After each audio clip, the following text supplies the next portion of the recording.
Et en cette dernière journée de l'année, la première image ce matin, c'est ce réveillon solidaire proposé aujourd'hui par la ville de Lille au Tripostale à l'occasion des derniers jours de l'exposition Passion secrète qui se termine, je vous le rappelle, ce dimanche. La mairie a invité les familles démunies à venir découvrir cette collection d'art contemporain d'œuvres flamandes.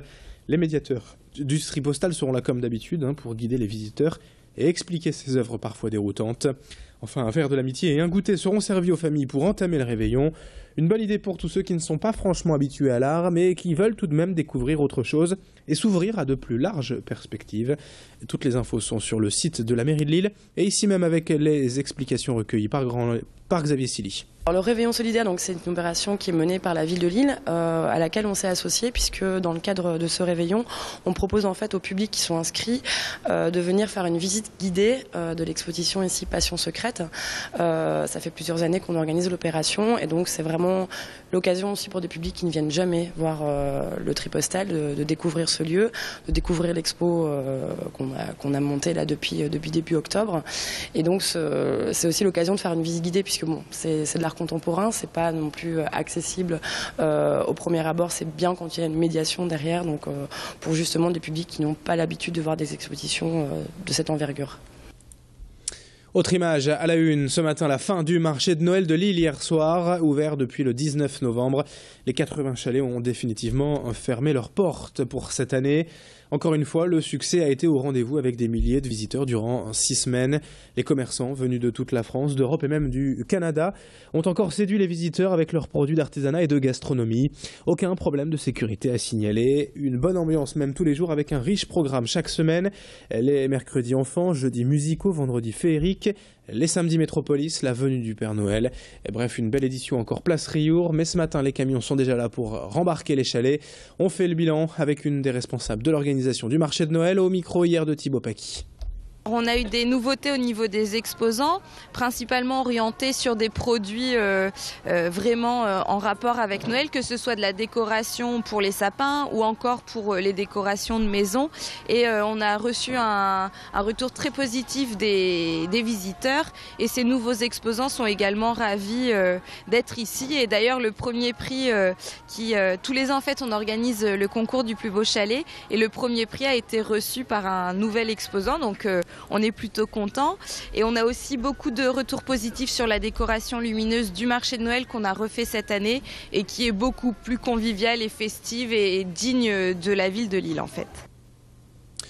7h18 en direct sur Grand Lille TV et dans l'actualité également ces jours-ci avec ces températures froides. Dernièrement, je vous rappelle la mort d'un SDF le week-end dernier à Douai et reportage également dans ce journal au sein du centre d'accueil pour femmes de l'Os d'une capacité de 40 personnes. Il est complet depuis plusieurs semaines déjà. La résidence accueille des femmes et des enfants, tous nourris, logés ici jusqu'au 31 mars. Mais surtout, ces personnes sont accompagnées pour qu'au printemps, elles puissent trouver un logement durable et ne pas retourner à la rue. Actuellement, le niveau 1 du plan grand froid dans le Nord permet de proposer ces 281 places. D'autres pourraient être ouvertes si les températures baissent encore. Écoutez le témoignage de cette résidente sans papier qui parle à visage couvert au micro d'Alexandra Gossin. Ici, on est bien, on est libre, tu peux sortir et tu peux préparer toi-même. Tu peux faire comme tu veux, mais en respectant le règlement. S'il peut nous laisser ici, c'est bien aussi. Parce qu'ici, on est habitué, on est content ici. Qu'est-ce qui fait que justement vous êtes content ? Des fois qu'ils nous comprennent et qu'ils nous accueillent aussi bien, qu'ils nous laissent aussi un peu de la liberté aussi. Et puis on termine cette édition avec du cinéma, les meilleurs films de l'année. Qu'est-ce qu'on a fait au bon Dieu ? Lucie, Superchondriac ou encore Le Hobbit. 2014 a été marqué par de nombreux succès populaires et critiques, mais nous avons voulu savoir quel a été votre coup de cœur pour cette année. Idil Gunay s'est donc rendu hier au Kinépolis à la sortie des séances pour rencontrer ces quelques spectateurs. Coup de cœur 2014, moi je vais beaucoup au cinéma avec mes petits-enfants et je crois que c'est La Reine des Neiges. Tout était beau, les musiques, la glace, c'était parfait. Le Hobbit 3 et Samba aussi.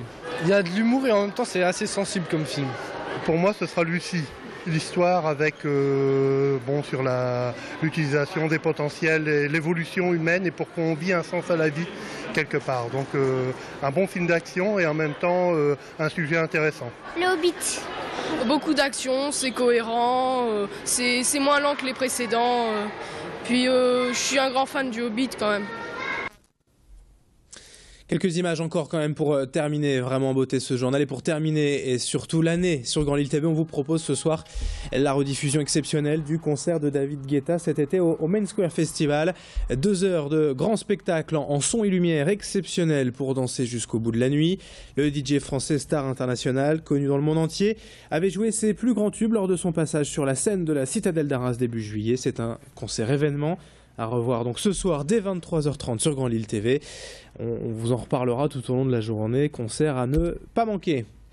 7h21 en direct ce matin et avant de faire la fête, place à la météo, à l'infotrafic. L'information continue dans un instant.